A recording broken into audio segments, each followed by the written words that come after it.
بسم الله الرحمن الرحيم. يا أيها الذين آمنوا أطيعوا الله وأطيعوا الرسول وأولي الأمر منكم فإن تنازعتم في شيء فردوه إلى الله والرسول إن كنتم تؤمنون بالله واليوم الآخر ذلك خير وأحسن تأويلا.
آپ مانتے ہو بھلا؟ آپ کہاں مانتے ہو؟ ابو جہل ابو لہب بیٹھا ہوا تھا، اس کی صوبیہ لونڈی دوڑتی ہوئی آئی اور اس نے آ کر کہا کہ اے سردار، تیرے یتیم بھتیجا پیدا ہوا ہے، تیرے بھائی عبداللہ کے گھر میں پیدا ہوا ہے. تو اس نے اپنی 2 انگلیوں کے اشارے سے یوں کر کے اس صوبیہ کو آزاد کر دیا خوشی میں. دیکھو وہاں بھی عید میلاد النبی نہیں مناتے اور ابو لہب عید میلاد النبی بنا رہا ہے اور اس جشن کے طور پہ صوبیہ کو آزاد کر رہا ہے. بلکہ بریک یہاں نہیں لگائی جھوٹ کھڑنے والوں نے، کہا ہمارے کسی نیک آدمی نے خواب کے اندر ابو لہب کو دیکھا. نیک آدمیوں کے خواب میں ابو لہب آتا ہے تو جہنم میں جل رہا تھا، لیکن اس کی ایک انگلی سے دودھ کی نہر نکل رہی تھی، اس کو پی رہا تھا، ایک انگلی سے شہد نکل رہا تھا، وہ اس کو چاٹ رہا تھا. کسی نے کہا کہ یہ کیا، آپ تو جہنم میں جل رہے ہو؟ کہا یہ وہ 2 انگلیاں ہیں جس سے میں نے نبی کی میلاد مناتے ہوئے اپنی لونڈی کو آزاد کر دیا تھا. میرا سارا جسم تو آگ کے اندر ہے لیکن 2 انگلیوں سے دودھ اور شہد آ رہا ہے. قربان جائیں، یہ جہنم کے اندر بھی دودھ اور شہد پلا رہے ہیں. آپ نہیں مانتے جشن میلاد النبی کو، حالانکہ ابو لہب نے منایا. ہم کہتے ہیں ہم مانتے ہیں کہ ابو لہب نے منایا، لیکن تھوڑی سی بات آپ بھی مان لو کہ آپ ابو لہب کی سنت پہ چل رہے ہو، ہم ابو بکر کی سنت پہ چل رہے ہیں. ابو لہب نے منایا، تم بھی اس کے پیچھے لگ کر مناؤ، لیکن ابو بکر نے نہیں منایا، ہم ابو بکر کے پیچھے چل کر نہیں مناتے. محفل نعت ہے، خوشبوؤں میں لدی ہوئی، میک اپ پہ لدی ہوئی، میک اپ سے سجی ہوئی عورت، نوجوان لڑکی. آج اسے کوئی روک کر تو دکھائے کہ تو گھر سے باہر نہ نکل. اسے کوئی کہے تو صحیح تو خوشبو لگا کے باہر جا رہی ہے، یہ کہے گی جشن عید میلاد النبی منانے کے لیے جا رہی ہوں. حالانکہ رسول اللہ تو فرماتے ہیں جو عورت خوشبو لگائے پھر اپنے گھر سے باہر نکلے، کسی نامحرم کے ناک تک اس کی خوشبو پہنچے، فَهِيَ زَانِيَةٌ زَانِيَةٌ زَانِيَةٌ، یہ زانیہ ہے. سوچئے کیا رسول اللہ صلی اللہ علیہ وسلم کے صحابی ابو بکر نے یہ جلوس نکالا، عمر نے نکالا، عثمان نے نکالا، علی و زبیر نے نکالا، طلحہ و معاویہ نے نکالا، حسن اور حسین نے نکالا؟ کیا اللہ کے نبی کے مکے کے ساتھیوں نے نکالا؟ اہل بدر نے نکالا؟ بیت رضوان والوں نے نکالا؟ بیت جنگ احد والوں نے نکالا؟ اہل مدینہ نے نکالا؟ انصار اور مہاجر نے نکالا؟ جب نہیں نکالا تو پھر یہ جملہ کیا صحابہ کو نہیں لگتا کہ جو اللہ کے نبی کے میلاد کا جشن نہیں مناتا، جلوس نہیں نکالتا، وہ کافر ہے، وہ شیطان ہے، وہ ابلیس ہے، وہ گستاخ رسول ہے؟ تو بتاؤ پھر رسول اللہ کے صحابہ کو کیا کہو گے؟ یہ جملہ چھوٹا نہیں ہے، یہ تکفیر کا جملہ ہے، یہ کفر کا جملہ ہے۔ بتاؤ پھر صحابہ کس کیٹیگری میں آئیں گے؟ تابعین نے جلوس نہیں نکالا، تابعین کو کیا کہو گے؟ تبع تابعین نے نہیں نکالا، ان کو کیا کہو گے؟ محدثین نے نہیں نکالا، ان کو کیا کہو گے؟ ائمہ دین نے نہیں نکالا، ان کو کیا کہو گے؟ خود امام ابو حنیفہ نے نہیں نکالا، اس کو کیا کہو گے؟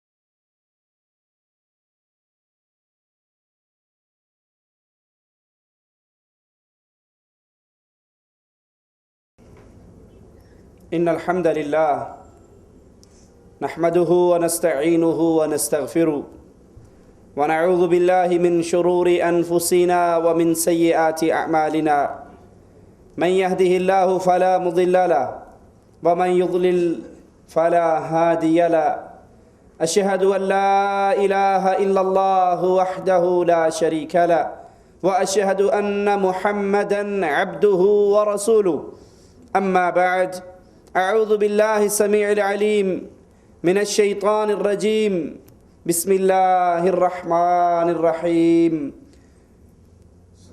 اتبعوا ما انزل الیکم من ربکم ولا تتبعوا من دونه اولیاء قلیلا ما تذکرون۔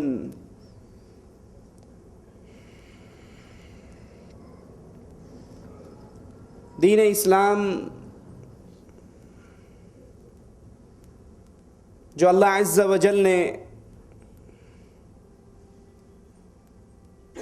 قیامت تک کے آنے والے انسانوں کے لیے پسند فرمایا، یہ دین اللہ نے اپنی رحمت سے پورا فرما دیا۔ رسول اللہ صلی اللہ علیہ وسلم پر اللہ عز و جل قرآن حکیم کی آیات اتارتا ہے، الیوم اکملت لکم دینکم،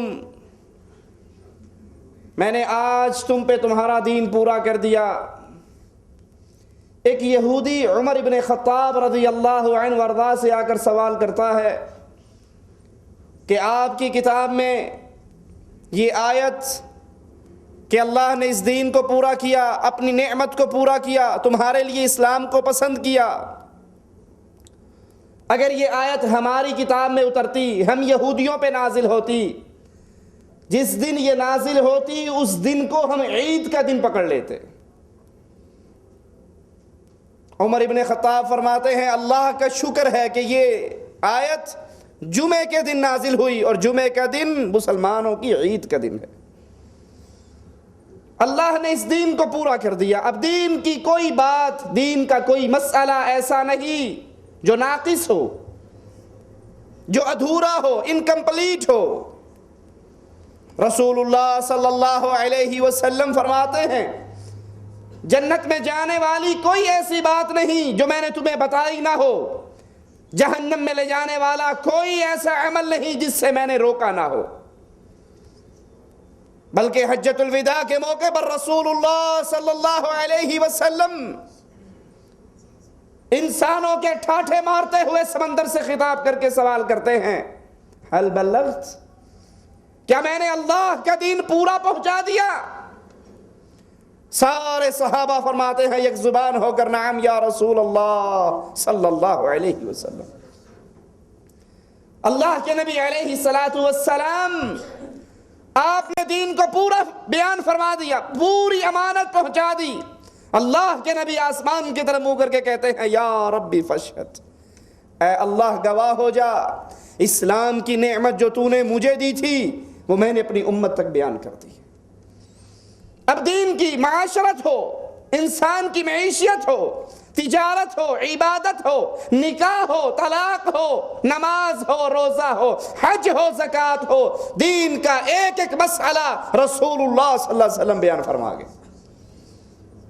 اور اس کے ساتھ ساتھ ایک قانون اس کا اعلان بھی کر کے گئے، من عمل عملا لیس علیہ امرنا فہو رد، جس نے کوئی ایسا عمل کیا جو میری شریعت میں نہیں، میں نے بیان نہیں کیا، اللہ نے اس کا حکم نہیں دیا، میری سنت میں موجود نہیں ہے، وہ عمل کرنے والا مردود ہے، وہ عمل اللہ کے دربار میں قبول نہیں ہو سکتا، وہ عمل جو رسول اللہ صلی اللہ علیہ وسلم کی شریعت میں موجود نہ ہو۔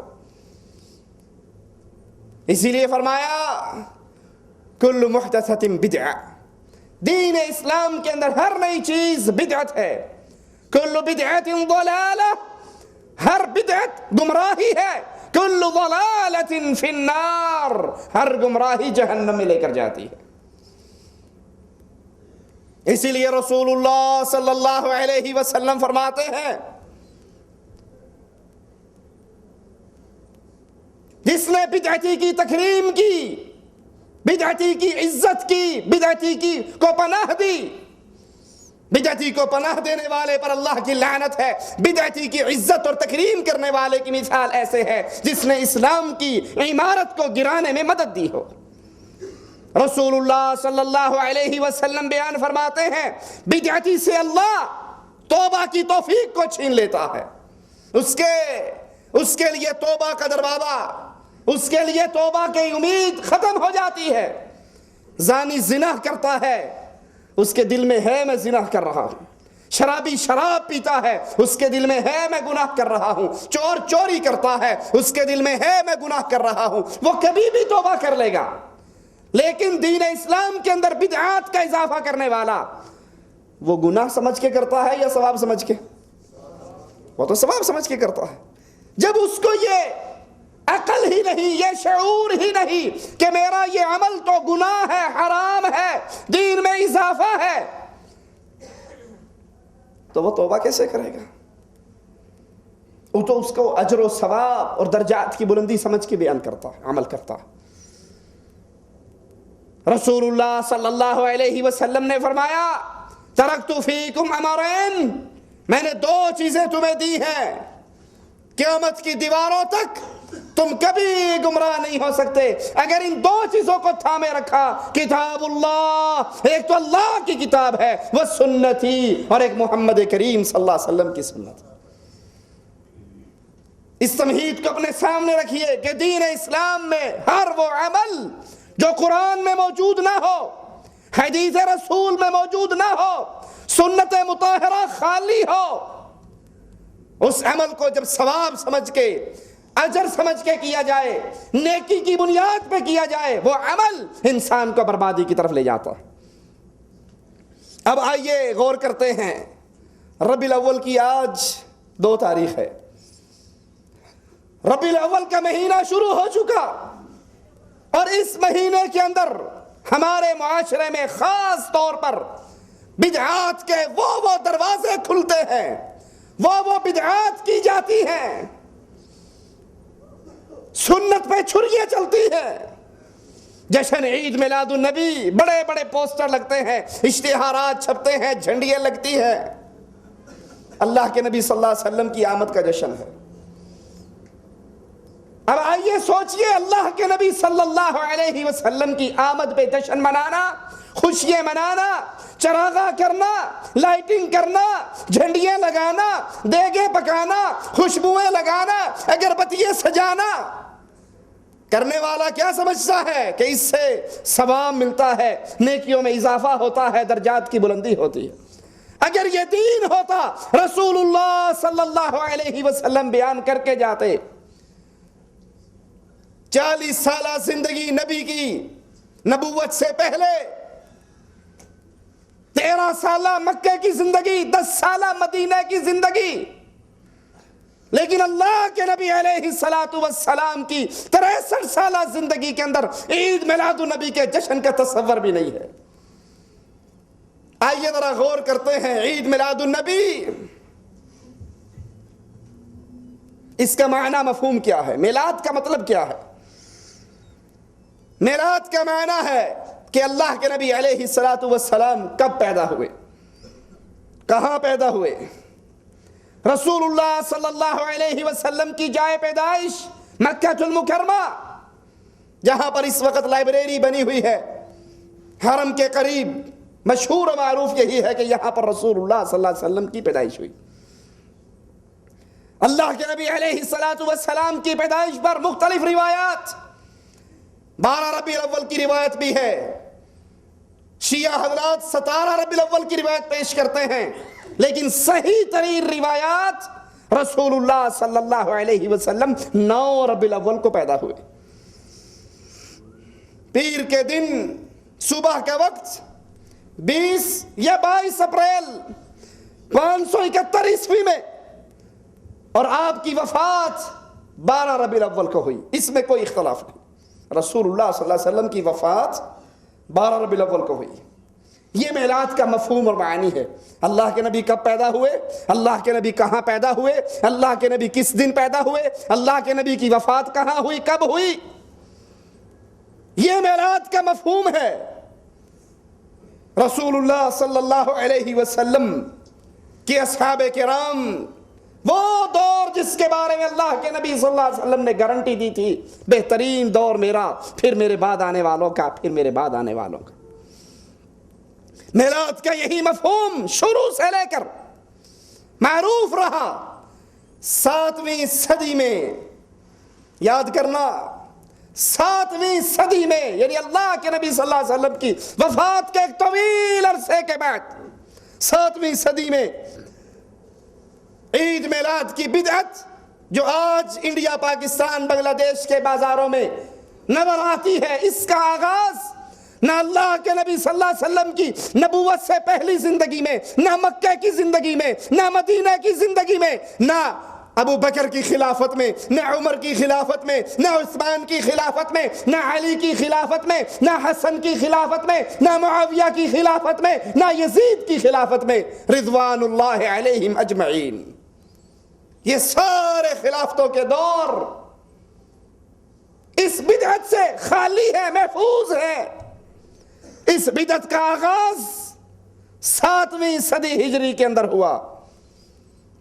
موصل کا علاقہ، اربل کا بادشاہ ملک مظفر، سب سے پہلے ملک مظفر نے عید میلاد النبی کی یہ بدعت کا آغاز کیا۔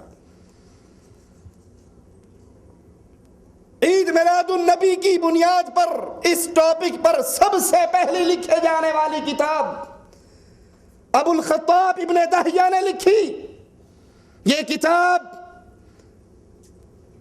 7ویں صدی ہجری کے اندر، اس سے پہلے زمانہ پاک تھا اس بدعت سے۔ ابو الخطاب ابن دہیہ اربل کے بادشاہ کے سامنے پیش ہوتا ہے اس کتاب کو لکھ کر۔ جب اس نے سنا بادشاہ نے یہ بدعت بنائی ہے، اس نے بادشاہ کے لیے کتاب لکھ کر پیش کی، آپ نے جو عمل کیا ہے بڑا اچھا عمل ہے، بڑا ثواب ہوتا ہے، بڑا اجر ملتا ہے۔ بادشاہ نے خوش ہو کر اس کو 1000 اشرفیاں دی، اور اس کتاب کا نام التنویر فی مولد البشیر النذیر۔ بادشاہ نے میلاد منائی، پیٹو ملا نے کتاب لکھ کر پیش کر دی۔ آئیے اب ان دونوں کو، بادشاہ اربل شاہ مظفر، ابو الخطاب ابن دہیہ، ان دونوں کو لے کر ہم ائمہ کی عدالت میں چلتے ہیں، محدثین سے ان کے بارے میں سوال کرتے ہیں کہ یہ دونوں کتنے نیک لوگ تھے، ان کی عدالت کیسی تھی، ان کی صداقت کیسی تھی۔ علامہ جلال الدین سیوطی رحمہ اللہ اپنی کتاب میں لکھتے ہیں کہ ملک مظفر، جس نے جشن عید میلاد کی بدعت کو ایجاد کیا، اس نے عید میلاد کی ایک محفل سجائی جس کے اندر بکریاں بھون کے، مرغے بھون کے، حلوے کے پیڑے، بہترین دسترخوان، مرغے، بکرے، حلوے، پھیرنیاں سجی بھی، اور ناچنے گانے والے صوفیوں کو اکٹھا کیا۔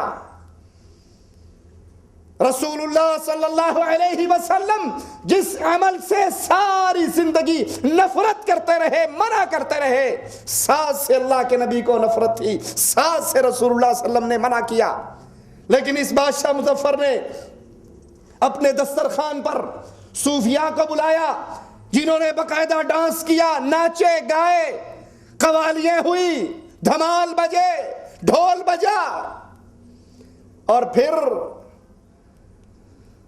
مولویوں نے اپنے حلال کے لیے کئی دروازے کھولے ہوئے ہوتے ہیں. اگر کوئی ٹیلی ویژن کی اداکارہ کنجری ڈانس کرتی ہے تو مولویوں کے فتوی آ جاتے ہیں حرام ہے یہ ڈانس, گناہ ہے یہ کرنا. اور دربار کے اوپر جب موسیقی کی محفل ہوتی ہے, دربار کے اوپر جب قوالی ہوتی ہے تو بہترین ٹاپ کے ساز بجانے والے آتے ہیں اور پھر ملا وہاں پر ڈانس بھی کرتا ہے, بھنگڑے بھی ڈالتا ہے. اب چونکہ اس دربار کی اس موسیقی کی محفل کو قوالی کا مقدس نام دیا گیا ہے, اب یہاں پر ڈانس بھی کیا جائے تو وہ حرام نہیں ہوتا, بلکہ وہ ہوتا جی آپ کو نہیں پتا ان پہ حال آ گیا ہے, یہ حال و بے حال ہو گئے ہیں. وہ صوفی ڈانس کرتے رہے محفل میلاد پر, اور یہ بادشاہ ملک مظفر بھی ان کے ساتھ مل کے ناچتا رہا. علامہ تاجد الفاقہانی فرماتے ہیں رحمہ اللہ, میلاد کی بدعت جھوٹ بولنے والوں نے اور اپنے نفس کی پرستش کرنے والوں نے اس کی ایجاد کی. یہ سنت رسول اللہ نہیں ہے, یہ صحابہ کا عمل نہیں ہے, یہ خیر القرون کے اندر ہونے والا کام نہیں ہے. علامہ ذہبی رحمہ اللہ فرماتے ہیں ابو الخطاب جھوٹی باتیں لوگوں میں مشہور کیا کرتا تھا. جس نے کتاب لکھی ابن دہیہ, یہ جھوٹ اپنے پاس سے بنا بنا کر گھڑ گھڑ کر معاشرے کے اندر مشہور کیا کرتا تھا. ابن حجر عسقلانی رحمہ اللہ فرماتے ہیں ابو خطاب تعویذ گنڈے کیا کرتا تھا, دربار پرست تھا, قبر پرست تھا, یہ تعویذ فروش تھا, یہ تعویذ گنڈے کیا کرتا تھا, خبیث اللسان تھا, احمق تھا, اور دین کی بنیادی باتوں کو بھی نہیں جانتا تھا. یہ اس کا آغاز ہے اس عید میلاد النبی کا, جس کے بڑے بڑے اشتہار چھپتے ہیں, جس کے بینر لگتے ہیں, لائٹنگ ہوتی ہے اور پتہ نہیں کیا کچھ ہوتا ہے. آئیے اب دیکھیں 7ویں صدی ہجری کے اندر جاری ہونے والی یہ بدعت, یہ تو 7ویں صدی ہجری میں ہوئی نا. میں کہتا ہوں نبی صلی اللہ علیہ وسلم کی وفات کے 7 منٹ بعد بھی اگر کوئی کام بنا کر دین میں داخل کیا جائے گا تو وہ دین, نبی فوت ہو گئے, وحی کا سلسلہ ختم ہو گیا. جب وحی کا سلسلہ ختم ہو گیا, آسمان سے اترنے والا دین پورا ہو چکا ہے. اب اس دین کے اندر اپنے پاس سے کوئی اضافہ اور کمی نہیں کی جا سکتی. بر صغیر کے اندر جشن عید میلاد النبی صوفیوں کے ذریعے داخل ہوئی. کہتے ہیں نا جی آپ نہیں مانتے, بر صغیر میں دین اسلام صوفیہ نے تو پھیلایا ہے, تو وہ یہی دین اسلام پھیلایا ہے. صوفیہ کے ذریعے عید میلاد النبی بر صغیر پاک و ہند کے اندر آئی. اور اس کی ابتدا کیسے ہوئی؟ کچھ لوگ اکٹھے ہو کر ایک مکان میں بیٹھ کر رسول اللہ صلی اللہ علیہ وسلم کی پیدائش کا ذکر کر لیتے. اللہ کے نبی فلاں دن پیدا ہوئے, فلاں جگہ پر پیدا ہوئے, اس تاریخ کو پیدا ہوئے. پھر مرض بڑھتا گیا جوں جوں دوا کی. بدعت جب آتی ہے تو سنت اٹھ جاتی ہے. رسول اللہ صلی اللہ علیہ وسلم نے تو اس عمل سے روکا تھا کہ تم عیسائیوں کے پیچھے نہ چلنا. عیسائی اپنے نبی کے لیے کرسمس ڈے مناتے ہیں یا نہیں؟ کرسمس ڈے کون مناتا ہے؟ عیسائی. ہم اپنے نبی کا منا لیتے ہیں, تو ان کے ساتھ ساتھ چل رہے ہیں یا نہیں؟ اور مزے کی بات, تاریخ کا یہ اختلاف کہ نبی 9 ربیع الاول کو پیدا ہوئے یا رسول اللہ صلی اللہ علیہ وسلم 12 کو پیدا ہوئے, شیعہ روایات کے مطابق 17 کو پیدا ہوئے, یہ تاریخ کا اختلاف دلیل ہے کہ صحابہ نے اس عمل کو نہیں منایا. کیوں؟ پاکستان والوں, پاکستان کس دن آزاد ہوا؟ کیوں جی؟ 14 اگست کو. انڈیا والوں, انڈیا کب آزاد ہوا؟ 15 اگست کو. اب 100 سال نہیں 700 سال بھی گزر جائیں تو اختلاف ہو سکتا ہے اس تاریخ میں. کیوں؟ کیونکہ جس دن سے آزاد ہوا اسی دن سے جشن منایا جا رہا ہے. ہر نسل دیکھتی ہے 14 کو پاکستان, 15 کو انڈیا کا یوم آزادی ہے. کوئی اختلاف ہو سکتا ہے؟ پہلے دن سے جشن چل رہا ہے نا. 100 سال بھی گزر جائیں گے تو اختلاف. اور اگر یہ جشن نہ ہوتا تو پھر مورخین میں اختلاف ہوتا کہ یار پتہ نہیں 14 کا ہوا تھا, پتہ نہیں 16 کا ہوا تھا.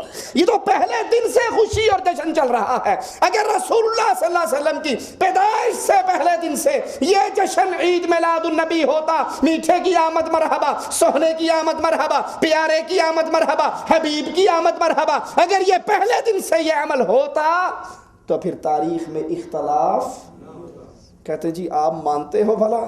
آپ کہاں مانتے ہو؟ ابو جہل ابو لہب بیٹھا ہوا تھا، اس کی صوبیہ لونڈی دوڑتی ہوئی آئی اور اس نے آ کر کہا کہ اے سردار، تیرے یتیم بھتیجا پیدا ہوا ہے، تیرے بھائی عبداللہ کے گھر میں پیدا ہوا ہے۔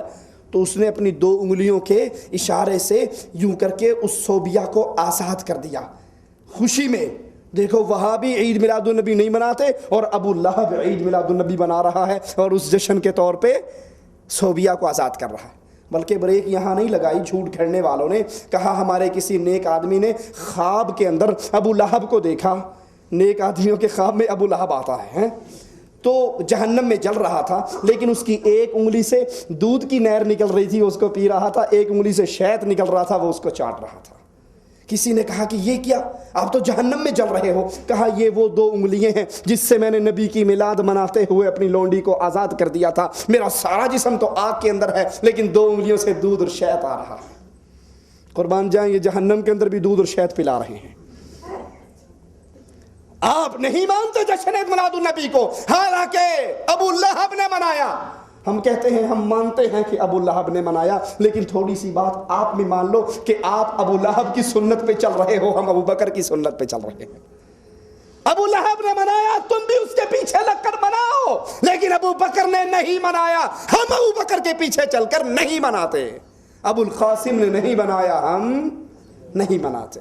عمر ابن خطاب نے نہیں منایا، عثمان نے نہیں منایا، علی نے نہیں منایا، اصحاب کرام نے عید میلاد النبی نہ یہ دن منایا، نہ یہ جشن کا دن منایا، نہ محفلیں ہوئی، نہ جلوس نکلے، نہ گدے گاڑیوں اور ٹرالیوں پہ عورتیں اور مرد اکٹھے ہو کر بازار میں آئے۔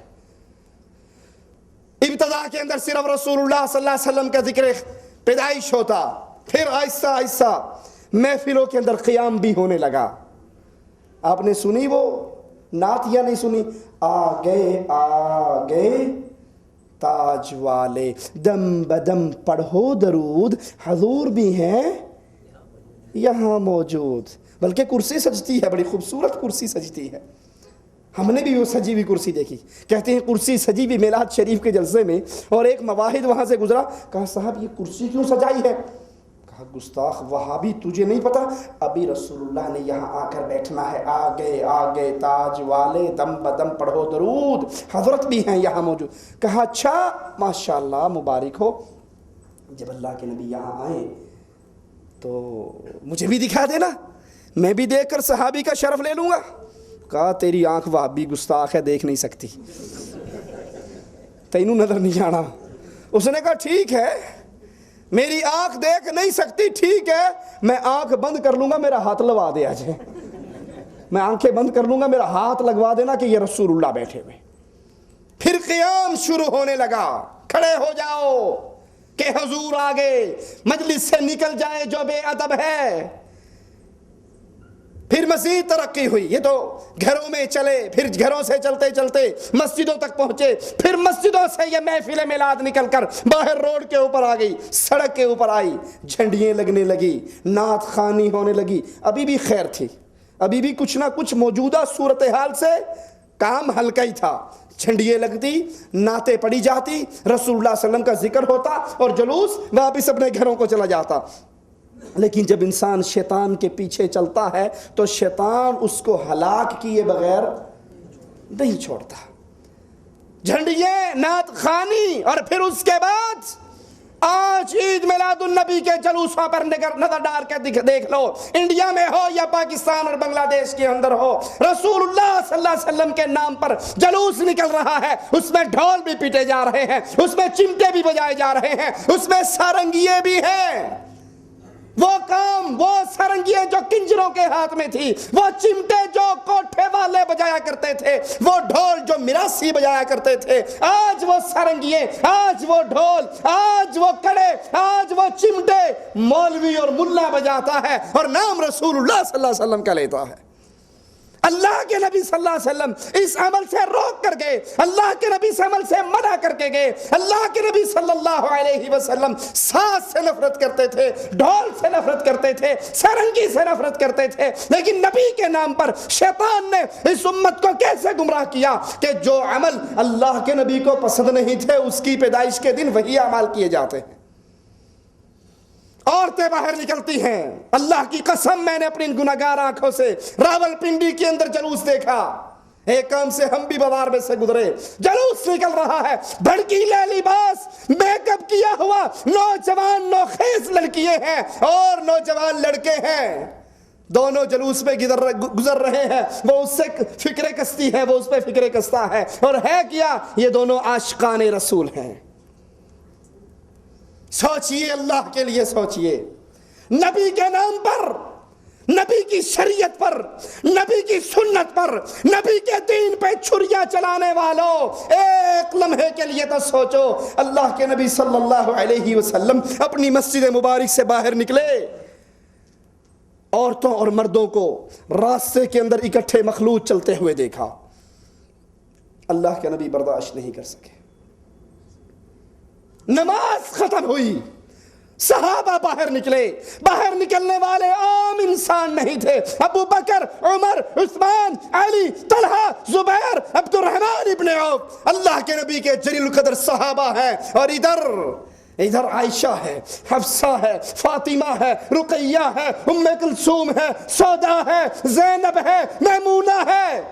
ادھر بھی عظیم الشان ایمان والے ہیں, ادھر ایمان والے ہیں, لیکن ان کا مخلوط اجتماع جو پردے میں چھپے ہوئے ہیں, جو چادروں میں چھپی ہوئی ہے, اللہ کے نبی کو پسند نہیں آتا. فرماتے ہیں عورتوں تمہیں کوئی حق نہیں راستے کے درمیان میں چلنے کا, تم دیواروں سے لگ کر چلا کرو, اور مردوں تم درمیان میں چلا کرو. اللہ کے نبی نماز ختم ہونے کے بعد مسجد سے نکلنے والے صحابہ اور صحابیات کے اختلاط کو پسند نہیں کرتے. اور آج اللہ کے نبی کی پیدائش کا نام لے کر ظالموں نے, دین کے مجرموں اور ڈاکوؤں نے ننگی عورتوں اور مردوں کو, نوجوان لڑکوں کو بازاروں کے اندر اکٹھا کر دیا. محفل نعت ہے, خوشبوؤں میں لدی ہوئی, میک اپ پہ لدی ہوئی, میک اپ سے سجی ہوئی عورت, نوجوان لڑکی. آج اسے کوئی روک کر تو دکھائے کہ تو گھر سے باہر نہ نکل. اسے کوئی کہے تو صحیح تو خوشبو لگا کے باہر جا رہی ہے, یہ کہے گی جشن عید میلاد النبی منانے کے لیے جا رہی ہوں. حالانکہ رسول اللہ تو فرماتے ہیں جو عورت خوشبو لگائے پھر اپنے گھر سے باہر نکلے, کسی نامحرم کے ناک تک اس کی خوشبو پہنچے, فَهِيَ زَانِيَةٌ زَانِيَةٌ زَانِيَةٌ, یہ زانیہ ہے, زانیہ ہے, زانیہ ہے.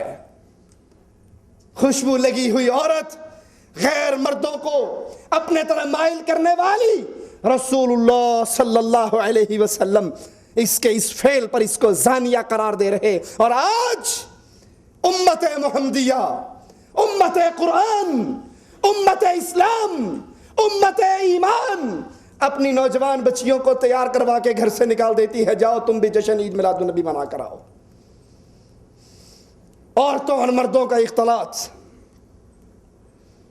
معاملہ صرف یہیں تک نہیں, ہم نے اپنی آنکھوں سے دیکھا.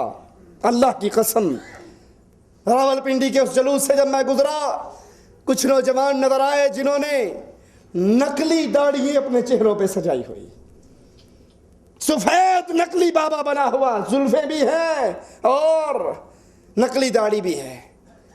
نقلی داڑھی سجی ہوئی. میں آپ سے سوال کرتا ہوں, اگر یہ نقلی داڑھی کوئی ہندو لگا کر آئے, کوئی عیسائی لگا کر آئے, کوئی کافر لگا کر آئے, آپ برداشت کرو گے؟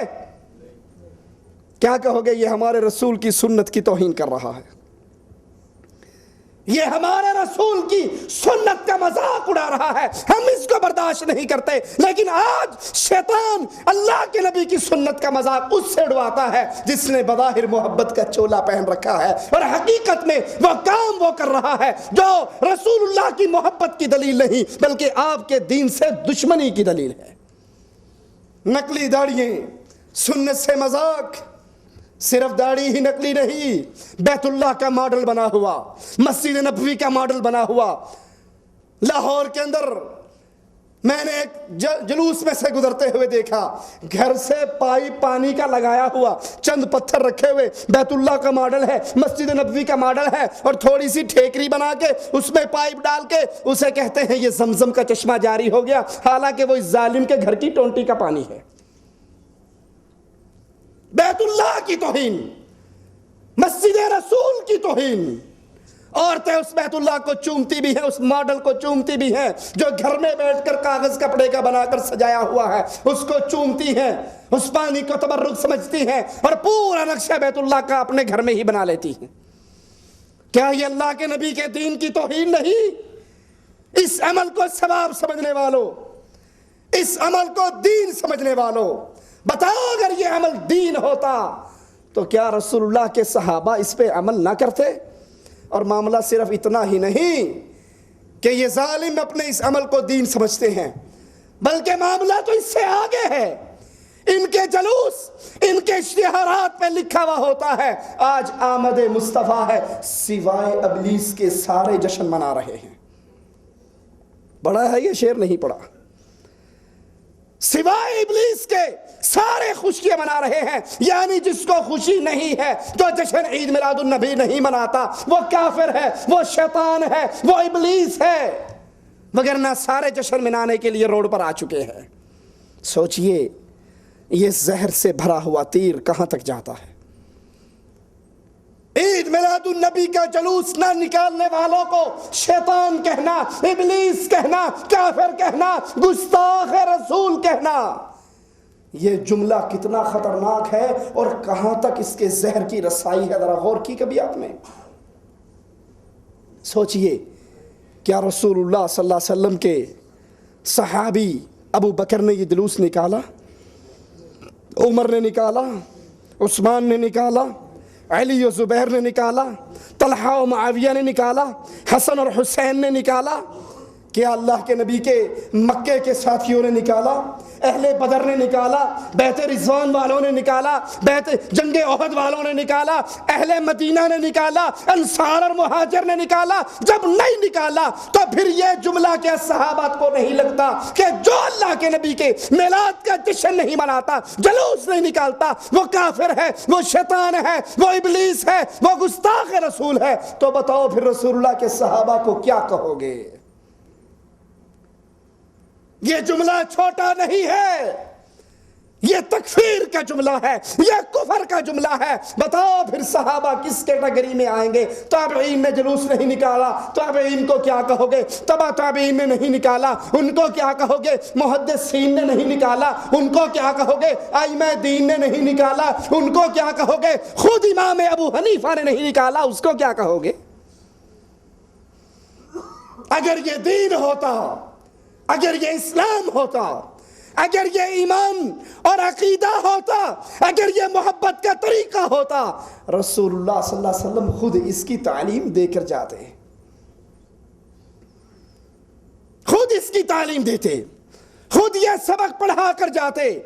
اللہ کے رسول صلی اللہ علیہ وسلم کے وہ صحابہ، سوچئے ذرا اللہ کے لیے، جو نبی کے لیے اپنی جان قربان کر دیا کرتے تھے، جو رسول اللہ صلی اللہ علیہ وسلم کے لیے کٹ مرنے کو اپنے لیے باعث اجر سمجھتے تھے، کہ عورت دوڑتی ہوئی آتی ہے، پوچھتی ہے کہ اللہ کے نبی کس حال میں ہے؟ جواب دینے والا کہتا ہے تیرا خامن شہید ہو گیا۔ وہ پھر پوچھتی ہے اللہ کے نبی کس حال میں ہے؟ دوسرا کہتا ہے تیرا بیٹا شہید ہو گیا۔ وہ کہتی ہے اللہ کے نبی کس حال میں ہے؟ تیسرا کہتا ہے تیرا دوسرا بیٹا بھی شہید ہو گیا۔ وہ کہتی ہے اللہ کے نبی کس حال میں ہے؟ جواب ملتا ہے تیرا ایک اور بیٹا شہید ہو گیا۔ وہ کہتی ہے اللہ کے نبی کس حال میں ہے؟ جواب ملتا ہے اللہ کے نبی خیریت سے ہیں، اللہ کے نبی صحت یاب ہیں، اللہ کے نبی محفوظ ہیں۔ اگر اللہ کے نبی صلی اللہ علیہ وسلم کو دیکھتی ہے اور زبان حال سے کہتی ہے اللہ کے نبی کائنات برباد ہو جائے، جب آپ کو میں دیکھتی ہوں آپ صحیح اور سلامت ہیں، آپ تندرست ہیں، آپ حفاظت سے ہیں، اللہ کی قسم میرے سارے غم دور ہو جاتے ہیں۔ اللہ کے نبی صلی اللہ علیہ وسلم فرماتے ہیں میں احد کے میدان میں دائیں دیکھتا ہوں، ایک عورت میری حفاظت کرتی ہوئی نظر آتی ہے، بائیں دیکھتا ہوں وہی ادھر لڑتی ہوئی نظر آتی ہے۔ ایک صحابی اللہ کے نبی کے سامنے کھڑے ہو جاتے ہیں، آپ کے اپنے سینے کو ڈھال بنا کے آپ کو اس کے پیچھے محفوظ کر لیتے ہیں۔ ابو بکر کہتے ہیں میں نے اس کے جسم پر لگے ہوئے زخموں کو دیکھا، اس دن اس کو 80 زخم لگے تھے۔ جو صحابی 80 زخم کھا سکتے ہیں، جو صحابی نبی کو بچاتے ہوئے اپنے بچوں کو کٹوا سکتے ہیں، بتاؤ وہ عید میلاد النبی کا جلوس نہیں نکال سکتے تھے؟ ان کے لیے سیویاں کھانا، بوتلیں پینا، جلوس نکالنا، گلے میں ہار ڈالنا یہ مشکل کام تھا؟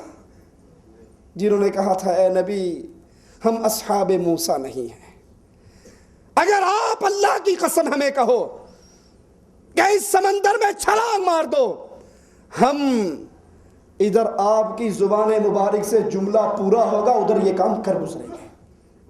عورت دوڑتی ہوئی آئی تھی، کہا تھا اللہ کے نبی میرا خامن آپ کا صحابی، پہلی رات ہے، ابتدائی راتیں ہیں شادی کی، میرے ساتھ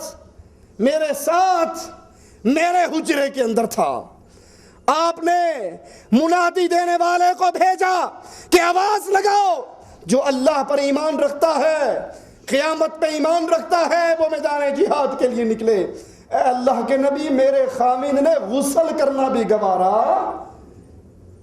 آپ کا حکم سن کے دوڑ آئے، وہ شہید ہو گئے۔ اللہ کے نبی حنظلہ پہ تو غسل واجب ہے، نبی صلی اللہ علیہ وسلم اس کی لاش دیکھتے ہیں، لاش سے پانی کے قطرے گر رہے، فرماتے ہیں اللہ کی بندی خوش ہو جا، تیرے خاوند پر غسل واجب تھا، اس کو غسل آسمان والے کا فرشتے دے کر گئے ہیں، جو اللہ کے نبی کا حکم سن کے چند لمحوں کی تاخیر برداشت نہیں کر سکتے تھے۔ کیا یہ ممکن ہے کہ ان کے لیے عید میلاد النبی کا جلوس نکالنا مشکل تھا؟ گھوڑے باہر نکالنا مشکل تھے؟ یہ عمل سنت رسول اللہ صلی اللہ علیہ وسلم نہیں ہے، بلکہ یہ اللہ کے نبی کے دین میں اضافہ ہے۔ اور رسول اللہ صلی اللہ علیہ وسلم نے فرمایا کل محدثۃ بدعہ، ہر نئی چیز دین اسلام میں بدعت ہے، کل بدعۃ ضلالہ، ہر بدعت گمراہی ہے، کل ضلالۃ فی النار، ہر گمراہی انسان کو جہنم میں لے کر جاتی۔ لیکن آئیے ذرا یہاں پر ایک اور پردہ اٹھاتا جاؤں۔ یہ شیطان مولویوں کے روپ میں آ کر اس امت کو جشن عید میلاد النبی منانے کے لیے اتنا سرگرم کیوں کرتا ہے؟ اس لیے کہ اصل کام سیرت النبی تھا، اصل چیز سیرت النبی تھی۔ شیطان نے ان سے سیرت النبی، اتباع رسول چھین لی اور جشن عید میلاد النبی دے دیا کہ سال کے بعد ایک جلوس نکال لینا، درمیان میں جو تمہارا جی کہتا ہے وہ کرتے رہو۔ وگرنہ سوچئے اللہ کے لیے عید میلاد النبی کا یہی مطلب ہے نا کہ آپ کہاں پیدا ہوئے، کس کی اولاد تھے، باپ کا نام کیا تھا، ماں کا نام کیا تھا، جائے پیدائش کیا تھی، تاریخ کیا تھی، دن کیا تھا۔ کیا ابو جہل کو ان باتوں سے انکار تھا؟ ابو لہب کو انکار تھا؟ اہل مکہ کو انکار تھا؟ وہ یہ بات نہیں مانتے تھے کہ رسول اللہ عبداللہ کے بیٹے ہیں، امنہ کے لال ہیں، عبد المطلب کے پوتے ہیں، ابو طالب کے بھتیجے ہیں؟ اللہ کے نبی صلی اللہ علیہ وسلم کی ان باتوں کو کفار مکہ نہیں مانتے تھے؟ وہ تو مانتے تھے، وہ تو صادق کہتے تھے، وہ تو امین کہتے تھے۔ انہی کی بات کے بقول ابو لہب نے تو لونڈی کو آزاد کر دیا، بقول ان کے مانتے ہیں، ٹھیک ہے۔ یہ سارے کفار مکہ اللہ کے نبی کے دشمن کب بنے؟ جب آپ نے یہ کہا لوگوں میرا میلاد منانا شروع کر دو تب مجھ دشمن بنے۔ جب یہ کہا لوگوں مان لو کہ میں 9 ربیع الاول کو پیدا ہوا ہوں تب سارے دشمن ہو گئے۔ سب ساتھ رہے، آپ کو صادق کہتے رہے، امین کہتے رہے۔ دشمنی کا آغاز کب ہوا؟ جب رسول اللہ صلی اللہ علیہ وسلم نے یہ کہا قولوا لا الہ الا اللہ، اے مکہ والو اعلان کر دو لات و عزیٰ الہ نہیں ہے، سچا رب اللہ الہ ہے۔ جب اللہ کے نبی نے سیرت النبوی کے ورق پلٹنے شروع کیے، اپنی زندگی کو دعوت توحید دینا شروع کی، اپنی زندگی میں لا الہ الا اللہ کا آوازہ بلند کیا، مورتیوں کے سامنے جھکنے والوں کو اللہ کے سامنے جھکنے کا آوازہ بلند کیا، سارے کفار مکہ رسول اللہ صلی اللہ علیہ وسلم کے دشمن ہو گئے۔ اصل کام عید میلاد النبی نہیں، اصل کام سیرت النبی ہے۔ نبی کی سیرت کیا ہے؟ نبی کی زندگی کیا ہے؟ بدر کی جنگ کیوں ہوئی؟ کیا اس لیے کہ کفار مکہ جشن عید میلاد النبی کے دشمن تھے؟ نہیں، اس لیے کہ وہ سیرت النبی کے دشمن تھے۔ نبی کی سیرت کیا ہے؟ نبی کا کردار کیا ہے؟ دشمن آ کر کہتے ہیں چچا، نبی کے چچا ابو طالب کو اپنے بھتیجے کو روک لے، یہ لا الہ الا اللہ کا آوازہ لگاتا ہے، یہ اللہ کے علاوہ نہ کوئی مشکل کشا، نہ حاجت روا، نہ غوث آدم، نہ بری کرنے والا، نہ اولاد دینے والا، نہ رزق دینے والا، نہ صحت دینے والا، نہ عبادت کیے جانے کے قابل، یہ آوازہ لگاتا ہے الا اللہ، صرف اللہ ہے جس کی عبادت کی جائے، اللہ ہے جس کو پوجا جائے، اللہ ہے جس سے مانگا جائے، اللہ ہے جس کے آگے جھکا جائے۔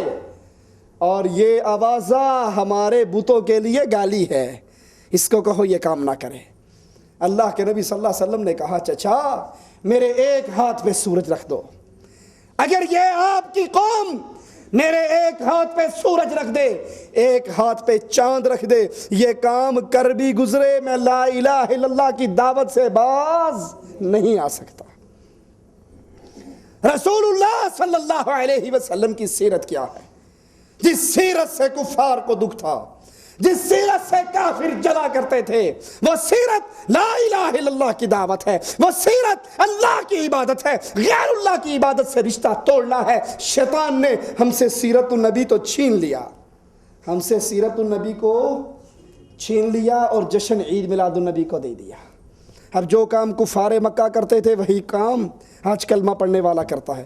کفار مکہ کھڑی ہوئی مورتی، جو مورتی انبیاء کی، ابراہیم، اسماعیل، عیسیٰ، مریم، ان کی مورتیاں تھیں، وہ اس کو سجدہ کرتا تھا، تو کیا آج لاہور والے بابا حجویری کی قبر پہ سجدہ نہیں کرتے؟ کفار مکہ ان بتوں کو پکارا کرتے تھے جو اولیاء اللہ کی مورتیاں تھیں، تو کیا آج یا غوث اعظم مدد کے نعرے ہمارے چینلوں پر آ کر طاہر القادری نہیں لگاتا؟ کیوں ٹیلی ویژن پر نعت چلتی ہے یا غوث المدد، یا غوث المدد؟ یہی کام کفار مکہ کرتے تھے، وہ کہا کرتے تھے یہ لات مدد کرتا ہے، عزا مدد کرتا ہے، حبل مدد کرتا ہے۔ اور جب رسول اللہ صلی اللہ علیہ وسلم نے لا الہ الا اللہ کا آوازہ بلند کیا، کفار مکہ کو تکلیف ہوئی۔ سوچئے اللہ کے لیے، میری باتیں کڑوی ہیں لیکن آپ سے معافی مانگتے ہوئے ایک سوال کرتا ہوں۔ سوچئے جنگ بدر اللہ کے نبی اور کفار کے درمیان کیوں ہوئی؟ ایک سوال ہے یا نہیں؟ جنگ بدر رسول اللہ صلی اللہ علیہ وسلم اور کفار کے درمیان کیوں ہوئی؟ کیا اس لیے ہوئی کہ کفار مکہ 9 ربیع الاول کو پیدائش رسول کے منکر تھے، 12 ربیع الاول کو پیدائش رسول کے منکر تھے، میلاد کے منکر تھے، نبی کے حسب نسب کے منکر تھے، جائے پیدائش کے منکر تھے، شہر پیدائش کے منکر تھے، نہیں وہ سیرت رسول کے منکر تھے، وہ لا الہ الا اللہ کی دعوت کے منکر تھے، وہ توحید کے منکر تھے۔ اس لیے رسول اللہ صلی اللہ علیہ وسلم نے بدر کا مارکہ ان کفار سے لڑا۔ آج بھی کرنے کے کام، آج بھی کرنے کے کام، اللہ کے نبی علیہ السلام کی سیرت کو اپنے سینے سے لگاؤ، نبی کی سیرت کو اپناؤ۔ دعوت دینے کے لیے نماز کی دعوت، روزے کی دعوت، حج کی دعوت، زکوٰۃ کی دعوت، لڑائی کی دعوت، صدقہ خیرات کی دعوت، یتیموں کی پرورش کی دعوت، یہ ساری دعوتیں بیکار ہیں جب تک پہلے لا الہ الا اللہ کی دعوت نہ ہو۔ اہل مکہ کے اندر شرک تھا یا نہیں تھا؟ زنا بھی تھا، قتل بھی تھا، چوری بھی تھی، ڈاکے بھی تھے، سارا کچھ تھا۔ رسول اللہ صلی اللہ علیہ وسلم نے سب سے پہلے کس چیز کی دعوت دی؟ لا الہ الا اللہ کی۔ قبر پرستی کا انکار، بت پرستی کا انکار، اولیاء اللہ کی پوجا کا انکار، بزرگان دین کی پوجا کا انکار، انبیاء کی مورتیوں کی پوجا کا انکار، ایک اللہ کی عبادت کا اقرار۔ یہ بنیادی دعوت ہے۔ سیرت النبی کو اپنے سینے سے لگاؤ، ہر میدان کے اندر، ایک ایک قدم کے اوپر۔ آپ امام ہو، آپ امام ہو، مدینے کے امام کو اپنے لیے آئیڈیل سمجھو۔ آپ قائد ہو، جنگ بدر کے قائد کو اپنے سامنے رکھو۔ آپ بیٹے ہو، آمنہ کے لال کو اپنا آئیڈیل بناؤ۔ آپ باپ ہو، فاطمہ کے باپ کو اپنا آئیڈیل بناؤ۔ آپ استاد ہو، اصحاب صفہ کے استاد کو اپنا آئیڈیل بناؤ۔ آپ شہنشاہ بادشاہ ہو، ملک کے صدر ہو، ملک کے صدر ہو، ملک کے بادشاہ ہو، ملک کے امیر ہو، تو مدینے کے بادشاہ کو اپنے سامنے رکھو، مدینے کے حکمران کو اپنے سامنے رکھو، مدینے کے لیڈر کو اپنے سامنے رکھو. آپ زندگی کے جس فیلڈ میں ہو, ہر فیلڈ کے اندر محمد الرسول اللہ صلی اللہ علیہ وسلم. ہر فیلڈ کے اندر کوئی تاجر ہے, خدیجہ کے تاجر کو دیکھے. کوئی میدان ایسا نہیں جس میں اللہ کے نبی علیہ السلام آپ کے لیے اور ہمارے لیے نمونہ نہ ہو, آپ کے لیے اور ہمارے لیے رہبر نہ ہو, آپ کے لیے اور ہمارے لیے قدوہ نہ ہو, اسوہ حسنہ نہ ہو. ہر میدان کے اندر. اور پھر رسول اللہ صلی اللہ علیہ وسلم کی حدیث کو اپنے دل میں اتار لو. فرمایا من احب سنتی فقد احبانی ومن احبانی کان معی فی الجنہ. جو میری سنت سے محبت کرتا ہے وہ رسول اللہ صلی اللہ علیہ وسلم سے محبت کرتا ہے, اور جو اللہ کے نبی کی سنت سے محبت کرتا ہے وہ جنت میں رسول اللہ کے ساتھ یوں ہوگا. یہ عید میلاد النبی کا جشن, یہ جلوس, یہ بدعت ہے, حرام ہے, گناہ ہے, زندگی کو برباد کر دینے والا عمل ہے. نہ خود شریک ہو, نہ بچوں کو شریک ہونے دے, نہ عورتوں کو باہر نکلنے دے. اگر یہ عمل دین ہوتا, اس کا ذکر رسول اللہ صلی اللہ علیہ وسلم کی شریعت میں موجود ہوتا. اور ویسے بھی اگر غور کریں, عقل کے بھی خلاف ہے. لوگوں کے بنائے ہوئے عقیدوں پر بھی غور کریں تو یہ جلوس ان کے عقیدوں سے ٹکراتا ہے. کیسے؟ کیوں ٹی وی پہ سن لیں آج کل آپ, وہ قادری صاحب کی نعت لگی ہوتی ہے, میٹھے کی آمد مرحبا, پیارے کی آمد مرحبا, مدنی کی آمد مرحبا. اب سوچئے آمد کس کی ہوتی ہے؟ جو پہلے سے موجود, بولو, جو پہلے سے موجود نہ ہو, اب یہاں نہیں ہے اور پھر ان کی آمد ہو گئی, اسی کی آمد کو مرحبا کہا جائے گا. اور ان حضرات کا عقیدہ کیا ہے کہ اللہ کے نبی کا نور کب سے ہے؟ اللہ کے نبی کا نور ایک ستارے میں کب سے ہے؟ جب نہ زمین تھا, نہ آسمان تھا, نہ آدم تھا, کچھ بھی نہیں تھا. اللہ نے اپنے نور سے, آپ نے نہیں سنا الصلاۃ والسلام علیکہ یا نور من نور اللہ, اللہ نے اپنے نور سے رسول اللہ کا نور پیدا کیا. جب کچھ نہیں تھا تو نبی کا نور تھا. ہے نبی تو شروع سے ہے, تو آمد کس بات کی؟ اگر تم 9 ربیع الاول کو یا 12 ربیع الاول کو جشن آمد رسول مناتے ہو تو اللہ کے لیے سوچو, تمہارا اپنا عقیدہ ہے کہ جب کچھ نہیں تھا رسول اللہ تھے, تو آمد تو اس کی ہوتی ہے جو پہلے نہ ہو. اچھا, ابھی سٹیکر بڑے خوبصورت چھپے ہوئے ملیں گے آپ کو دعوت اسلامی کے.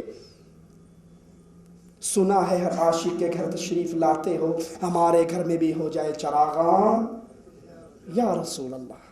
سنا ہے ہر عاشق کے گھر تشریف لاتے ہو. تشریف کون لاتا ہے؟ جو موجود, بولو, جو موجود نہ ہو وہی تشریف لاتا ہے, اور جو پہلے سے موجود ہو وہ تشریف نہیں لایا کرتا. دوسرے عقیدے پہ غور کرو. آگے آگے تاج والے, یہ الگ بات ہے کہ عام آدمی اٹھ کر دیکھتا ہے, کہہ رہے آگے آگے کہاں آگے یار, نظر تو کہیں بھی نہیں آئی. وہ زبان حال سے نعت خان کہتا ہے کہ بے وقوف, تجھے پاگل بنانے کے لیے ہم نے تو شعر میں بات سمجھا دی تھی کہ آ گئے آ گئے. تاج والے تو سمجھا ہی نہیں, ہم نے تو بتا دیا تھا کہ آئے گئے, اور کھانے پینے کا حلوے کے لیے ہمارا پیٹ شریف آگے ہے, جو دینا ہے ہمیں دو. نبی تو آ کے چلے بھی گئے. آگے تاج والے, دم بدم پڑھو درود, حضرت بھی ہیں اب یہاں موجود. تو سوچو, سنا ہے ہر عاشق کے گھر میں تشریف لاتے ہو, ہمارے گھر میں بھی ہو جائے چراغاں یا رسول اللہ. تشریف وہ لاتا ہے جو موجود نہ ہو. آگے آتا وہ ہے جو پہلے موجود نہ ہو. کرسی اس کے لیے خالی سجا کے رکھی جاتی ہے جو ابھی محفل میں نہ آیا ہو. اور تمہارا عقیدہ ہے کہ رسول اللہ حاضر ناظر ہیں, ہے یا نہیں ہے؟ عقیدہ ہے کہ اللہ کے نبی حاضر ناظر ہیں. جو حاضر ناظر ہو, کیسے حاضر ناظر ہیں؟ کبھی غور کیا آپ نے؟ بریلویوں کے بہت بڑے عالم تذکرہ غوثیہ کے اندر, غوث علی شاہ قلندر قادری اس مولوی کا نام ہے, اس کی کتاب ہے تذکرہ غوثیہ. صفحہ نمبر بھی لکھ لو, کسی سے بات ہو تو بتا سکو. 290 صفحہ نمبر پر, جو مشتاق بک کارنر اردو بازار نے شائع کی ہے, اس پہ لکھتے ہیں نبی کی حاضر ناظر ہونے کی دلیل. کتنے حاضر ناظر ہیں. کہ آپ نے پوچھا جبرائیل وحی کہاں سے لاتے ہو؟ کہا سدرۃ المنتہا پہ رک جاتا ہوں, وحی کی آواز آتی ہے, لا کے آپ کو پہنچا دیتا ہوں. کہا کبھی دیکھا ہے کہ اوپر کون بیٹھ کر وحی کرتا ہے؟ کہا کبھی نہیں دیکھا. کہا اس دفعہ جاؤ ذرا دیکھنا کہ اوپر وحی کون کر رہا ہے. جبرائیل آواز کے پیچھے پیچھے چلنا شروع ہو گئے, چڑھتے گئے اور جب عرش پہ پہنچے تو کیا دیکھتے ہیں؟ خود رسول اللہ عرش پہ بیٹھ کر وحی کر رہے ہیں. جبرائیل نے وہیں کھڑے کھڑے مدینے میں جاتی ماری تو دیکھا مدینے کے اندر مسجد نبوی میں رسول اللہ بیٹھے ہوئے ہیں. عرش پہ دیکھا پھر رسول اللہ, فرش پہ دیکھا پھر رسول اللہ. کہتا مجھے نہیں پتا تو او ہے او تو ہے تو او دے وچوں او تیرے وچوں مینوں. اتنے حاضر ناظر اللہ کے نبی. عرش پہ جاؤ تو وہاں ہے, فرش پہ آؤ تو وہاں ہے, ہر جگہ اللہ کے نبی ہے. آپ کا عقیدہ ہے کہ رسول اللہ صلی اللہ علیہ وسلم حاضر ناظر ہیں, تو ایک سوال, جب نبی صلی اللہ علیہ وسلم حاضر ناظر ہوں تو پھر تم یہ کیوں کہتے ہو کہ ہمارے گھر میں بھی ہو جائے چراغاں یا رسول اللہ؟ وہ تو پہلے سے تمہارے گھر میں موجود ہیں. یہ تم کیوں کہتے ہو آگے آگے تاج والے؟ نبی تو پہلے سے عید میلاد النبی کی محفل میں موجود ہیں. پھر یہ طاہر القادری صاحب میڈیا پہ آ کر کیوں کہتے ہیں کہ اللہ کے نبی کراچی میں آئے تھے اور میں نے استقبال کیا تھا, اور پھر آپ نے کہا تھا میں ناراض ہو کر جا رہا ہوں کیونکہ میرا استقبال کرنے کے لیے کوئی نہیں آیا. آتا تو وہ ہے جو ہونا. تمہارا عقیدہ تو یہ ہے کہ نبی حاضر ناظر ہے. جو حاضر ناظر ہو وہ آیا, جو پہلے سے موجود ہو وہ پیدا نہیں ہوا کرتا. میٹھے کی آمد مرحبا کھانے کا ڈھونگ ہے. اور ایک اور بات سمجھا دوں, میں مثال دے کے سمجھاتا ہوں. میں آپ کے سامنے کھڑا درس دے رہا ہوں, اگر میرے شیخ, میرے استاد, میرے بزرگ آ جائیں جنہوں نے مجھے پڑھایا لکھایا, تو کیا خیال ہے ان کو بٹھا کر میں درس دیتا ہوا اچھا لگوں گا؟ شیخ کے ہوتے ہوئے, استاد کے ہوتے ہوئے کہ دیکھو یار استاد بیٹھا ہے اور یہ شاگرد درس دے رہا ہے, ٹھیک ہے, پھر استاد کو بٹھایا جاتا ہے. یہ تو ایک عام چھوٹی سی مثال. نبی کی مثال اس سے بہت اعلیٰ. رسول اللہ کی موجودگی میں کوئی اور امام بن سکتا ہے؟ اللہ کے نبی کی موجودگی میں کوئی اور قیادت کر سکتا ہے؟ معراج کے موقع پہ اللہ کے نبی صلی اللہ علیہ وسلم نے دیکھا تھا بیت المقدس میں لوگوں کے اجتماع کو. کون لوگ ہیں؟ کہا اب سے پہلے گزرنے والے انبیاء ہیں, آدم, ابراہیم, اسماعیل, عیسیٰ, موسیٰ علیہم السلام. کھڑے کیوں ہیں؟ نماز پڑھنی ہے. پڑھتے کیوں نہیں؟ امام کی انتظار ہے. امام کون بنے گا؟ جبرائیل کندھے سے پکڑ کے نبی کو مصلی پہ کھڑے کر کے زبان حال سے اعلان کرتا ہے, آدم سے لے کے عیسیٰ تک سارے نبی ہوں, محمد کی موجودگی میں کوئی اور مصلی امامت پہ چڑھ سکتا؟ نبی ہو, کوئی اور امام نہیں بن سکتا.